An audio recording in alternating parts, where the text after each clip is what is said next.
सभ्य समाज का समूह सैनिक समाज ने आज यूथ एंड एजुकेशन सोसाइटी द्वारा निःशुल्क शिक्षा सत्र की व्यवस्था की गई है।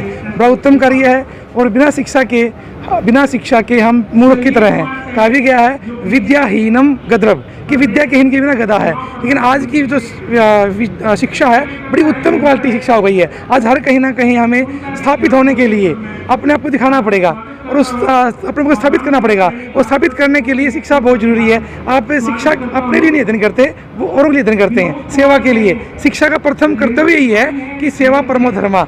जो शिक्षाहीन व्यक्ति है वो कुछ नहीं कर सकता, चाहे वो समाज हो या राष्ट्र हो।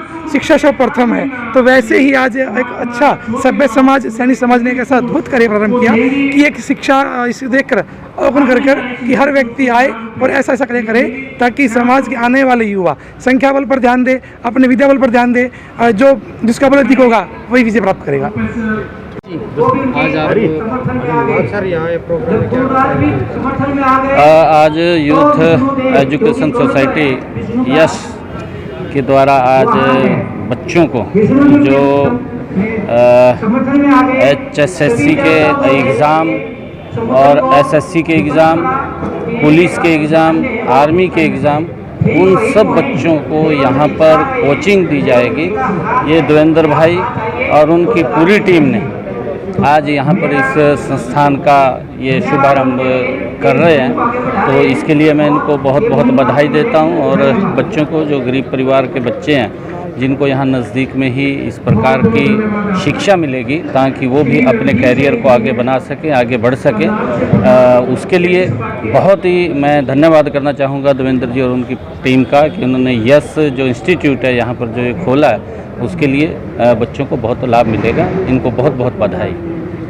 तो सर, जो मोदी जी ने सार्वजनिक तौर पर माफ़ी मांगी 3 काले कानूनों उसके बारे में आपकी क्या राय है? देखिए, क्योंकि प्रधानमंत्री जी ने इस बात के लिए कहा है कि हमारे महापुरुष हैं, उनके प्रकाश पर्व के ऊपर वो बोल रहे थे। उन्होंने इस बात के लिए कहा है कि हम कुछ लोगों को समझा नहीं पाए, परंतु मेरा ये मानना है क्योंकि इसके अंदर कुछ भी काला नहीं था और किसान को इसका लाभ मिलना है, बड़ा लाभ मिलना है। और आने वाले जो इन 7 वर्ष थे आदरणीय प्रधानमंत्री नरेंद्र मोदी जी के, उनका पूरा जीवन किसानों के लिए समर्पित रहा है और उन्होंने किसान को उठाने के लिए इन 7 वर्षों में हर संभव प्रयास किया है। क्योंकि लगातार इस बात को लेकर के जो किसान संगठन या किसान नेता या किसान इस बात को लेकर के लगातार संघर्ष करते रहते थे कि किसान की हालत ख़राब हो रही है।